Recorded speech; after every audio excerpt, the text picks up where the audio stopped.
Buenas noches, profesor. Buenas noches, compañeros. Yo les voy a hablar sobre los inicios de César Vallejo. César Abraham Vallejo Mendoza nació el 16 de marzo de 1892 en Santiago de Chuco. Es el último de dos hermanos. Es en la escuela donde empieza a manifestar su curiosidad literaria. Se ve obligado a dejar sus estudios ya que tuvo que trabajar. Empieza trabajando como administrador en Quirubilca, luego es maestro de escuela y posterior es ayudante de cajero en la hacienda La Roma. Es en Trujillo donde descubre la literatura, ya que se une a un grupo conocido como los Bohemios y con ellos descubre la literatura hispanoamericana. César Vallejo, tanto su trayectoria desde su infancia a su adultez, tuvo que pasar por dificultades. Según nos dice el libro La escritura del César Vallejo es un claro ejemplo que a pesar de provenir de una familia humilde, de escasos recursos, pudo encontrar el camino al éxito, demostrando los valores inculcados desde su infancia, que supo salir adelante aprovechando las oportunidades que se le atravesaron en el camino. Que a pesar del tiempo y los años pudo encontrar y hacer lo que realmente le apasionaba, lo que lo convirtió hoy en día en un escritor conocido tanto nacional e internacionalmente. Gracias. Buenas noches, profesor y compañeros en general. Mi nombre es Alison Peña Albaja y yo les voy a hablar acerca del emprendimiento cultural. Bien, cuando hablamos de emprendimiento cultural podemos mencionar a Flores, que en el año 2012 y en la página 31 nos menciona que el emprendimiento cultural se caracteriza por ser una actividad que genera integración entre las personas y además de eso le genera un éxito a mediano, corto o largo plazo dentro de su emprendimiento cultural. Para poder seguir explicándoles un poco acerca del emprendimiento cultural, se ha elaborado un esquema sobre la importancia del emprendimiento juvenil, en el cual se divide en ciertos factores, como por ejemplo el primero, que es fomentar el emprendimiento tanto en niños, jóvenes, adultos y personas ya mayores, para poder implementar lo que es que cada uno forme un emprendimiento cultural y con esto logre el éxito. En segundo lugar, hay características que se tienen que cumplir para poder forjar el emprendimiento. Una de ellas es las características psicológicas principales relacionadas con el proceso del emprendimiento, que definen como necesidad de logro. Para poder concluir con el tema del emprendimiento cultural, en mi opinión me parece que es algo novedoso para cada una de las personas, ya que hay cierto porcentaje de población que no logra conseguir un trabajo dentro de una empresa, ya que en algunas empresas requieren de que estos tengan estudios superiores o incluso terminados de nivel secundaria y primaria. Profesor, compañeros todos, tengan muy buenas tardes. Me tengo que exponer sobre lo que es características del emprendimiento cultural. En este caso, las características de un emprendedor son tres: idea, inversión y negocio. Con respecto a la idea, pues el emprendedor lo que hace es, al momento de que quiere hacer un negocio o al momento, digamos, de querer invertir en algo, primero lo que hace es idealizar sus ideas.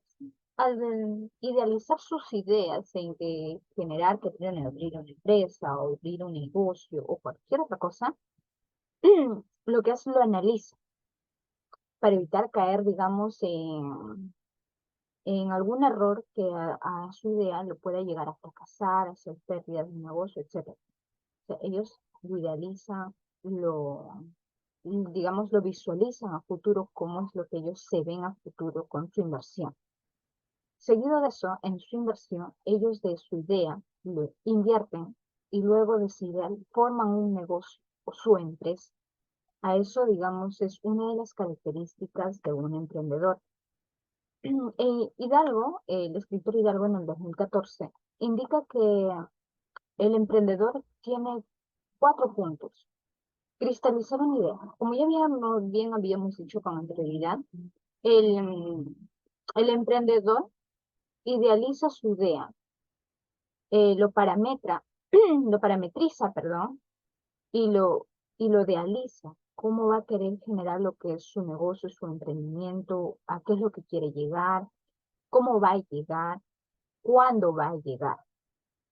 Y esa idea que ellos tienen fortalece su espíritu de creatividad para ver de qué forma van a llegar, qué es lo que van a traer al mercado, con qué negocios van a abrir, qué tipo de ideas están, digamos, teniendo para evitar que caiga, digamos, en un círculo que no puedan salir. Es por ello que ellos fortalecen, brindan, apoyan a lo que es la creatividad.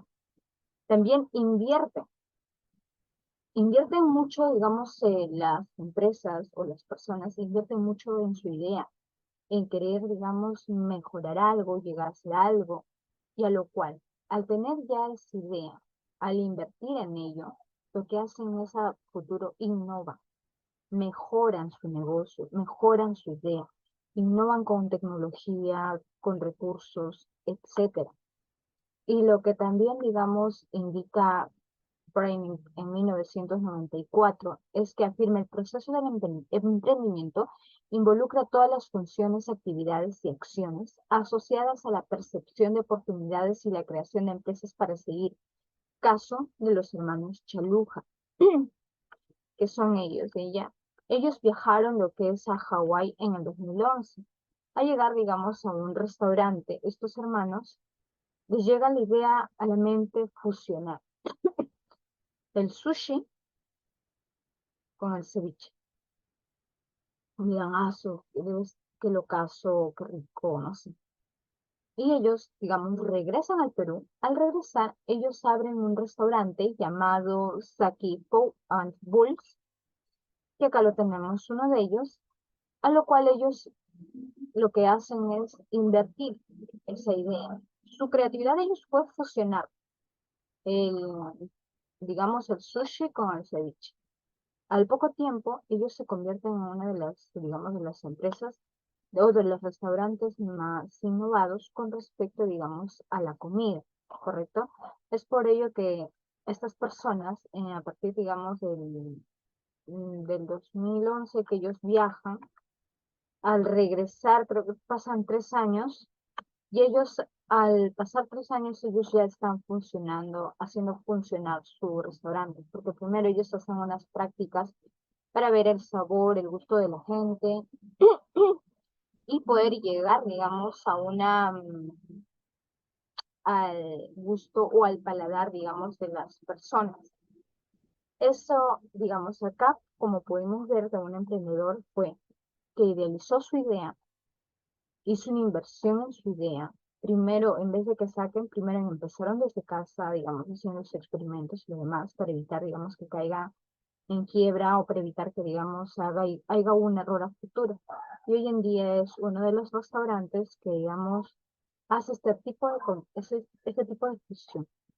Muchas gracias.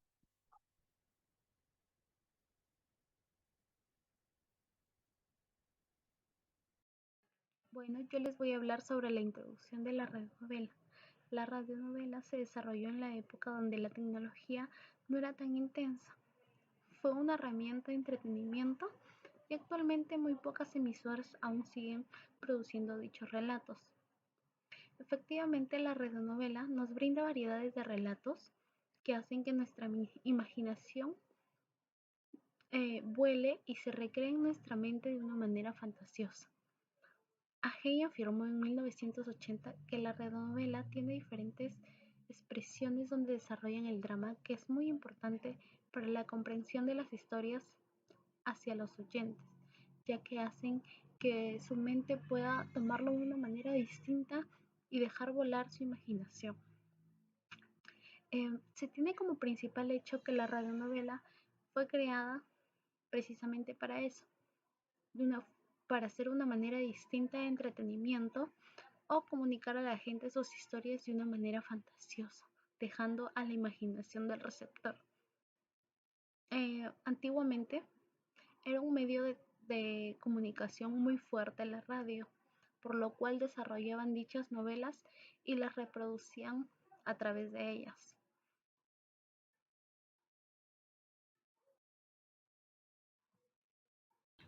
Hola, ¿qué tal? Hoy les hablaré de la trayectoria de vida de César Vallejo. Al hablar de César Vallejo, nos brinda otro punto de vista por conocer a Vallejo. desde sus inicios y todo lo que pasó y aprendió en su camino, ya que en la actualidad contamos con un sinfín de obras, páginas que nos confirman su vida. Durante sus arduos viajes logró tener un pensar filosófico y político muy distinto a la que en la actualidad nosotros tenemos. Vallejo no fue solo un poeta que muchos lo reconocieron, sino fue una persona muy intelectual, políticamente y mejor preparado. Hola, mucho gusto. Soy Kispeta P. Joseph Harold y voy a pasar a hablar acerca de las características de la radionovela con respecto al informe Project del curso de Cátedra Vallejo. Bien, pasemos a hablar acerca de algunas de sus características. Vamos a citar en este caso al autor Azurín del año 2021. Él nos menciona que al momento que nosotros escuchamos la palabra radionovela, se nos viene a la mente simplemente personas rodeadas alrededor de un micrófono y empezando a hablar. Pero esto está alejado de la realidad. Una radionovela está conformada por diferentes elementos, ya sean la trama, los personajes, el escenario o incluso un narrador. Esto con el objetivo de darle vida a la obra, o en este caso se refiere a la novela. También tenemos al siguiente autor que es Cabrera en el año de 2020.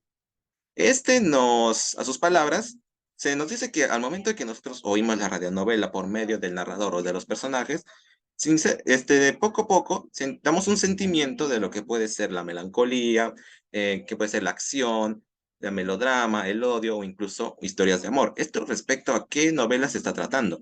Y como dato adicional, podemos mencionar a la radionovela El Derecho a Nacer, del creador cubano Félix B. Keynes. Esto sería todas las características que podemos relacionar a la radionovela. Muchas gracias. Mi nombre es Mayeli Lady Pacheco Montingo y voy a hablar sobre la realidad política de Colacho Hermanos. Como podemos ver, en esta actualidad aún seguimos viviendo estos tipos de casos, problemas políticos que generan una gran desconfianza del pueblo hacia el gobierno. En Colacho Hermanos nos va a mostrar algo similar, que nos mostrará la realidad que vivimos en nuestra sociedad. Esta obra nos va a mostrar el progresivo burguesamiento de la clase alta hacia la clase baja y cómo la explotación va a tener el apoyo político y militar. También esta obra va a mostrar un gran rechazo hacia la presencia gringa en territorio latinoamericano. Algo también que nos hace destacar esta obra es cómo nos muestra el poder llegar al cargo político. ¿Cómo podemos llegar a un cargo político mediante golpes de Estado, manipulación, jornadas que no son nada democráticas? También Esterman nos dice que el vínculo que se puede formar en estos casos son la involuntariedad, la dominación, la alineación, la injusticia social, la exclusión cultural y la marginación. Un caso real que tuvo el Perú fue el gobierno de Francisco Morales Bermúdez, más conocido como el segundo gobierno revolucionario de las Fuerzas Armadas del Perú, donde se hizo un golpe de Estado hacia el presidente Juan Velasco Alvarado. Con estos nos podemos ver que estos casos existen desde tiempos muy antiguos y aún así persisten en la actualidad, como podemos ver también los descubrimientos que se hace de la corrupción de los congresistas, donde no son tomados con gran importancia ya debido a que se pagan a la prensa o a cualquier autoridad política. Por eso podemos concluir que en la realidad política de Colacho Hermanos nos muestra cómo vivimos actualmente en esta sociedad y cómo cuando nada de esto funciona o nada de esto es como los grandes cargos políticos desean, se genera un golpe de Estado. Bueno, a mí me tocó hablar sobre los análisis de Colachos Hermanos. Las elecciones periódicas entre distintos partidos y movimientos políticos se han convertido en el modo principal de elegir a los gobiernos y sus candidatos, para así acceder el dinero y llegar a un cargo político, así como para recibir comentarios de la gente sobre su planteamiento. Por ello, el financiamiento político desempeña un papel positivo en la democracia. Uno de los aspectos más sorprendentes de Colachos Hermanos o el presidente de América es la puesta en escena de la situación diagnóstica característica de la sociedad peruana. Ese título se divide efectivamente en dos enunciados separados por la disyunción o el enunciado que remite al ejercicio gubernamental de los mandatarios políticos de América Latina. A partir de ahí, los enunciados marcadores de la primera evaluación comienzan por describir la distribución de las áreas y los grupos, es decir, la división del espacio social en territorios, zonas, ambientes y clases sociales diferenciadas. La alegoría no denuncia solo las conductas conducentes al dominio político o económico, sino también a la democracia, jerarquía académica, dignidades diplomáticas, puestos administrativos y funciones minerales, etc. Efectivamente, el uso incorrecto del poder, tanto político, la corrupción y los golpes de Estado que hay hoy en día en el vínculo que se forma en la involuntariedad, en la dominación, alientación y asimetría de estructuras políticas. Voy a contar un caso real que pasó en Perú. Fue en gobierno de Francisco Morales Bermúdez, conocido también como segunda fase de gobierno revolucionario en las Fuerzas Armadas del Perú, que dio un golpe de Estado actualmente contra el presidente Juan Velasco Alvarado. Se puede observar cómo efectivamente en dos enunciados separados por la disyunción o el enunciado que remite al ejercicio gubernamental a los mandatarios políticos de América Latina. Los enunciados marcadores que hacer con los políticos se desaniman en toda trama por medio de líneas y conductas políticas, programadamente hacia un nuevo objetivo, el ascenso social de un dirigente político ejemplar. Como sugerencia, la alegoría no denuncia solo las conductas conducentes al dominio político o económico, sino que alcanza a todo afán.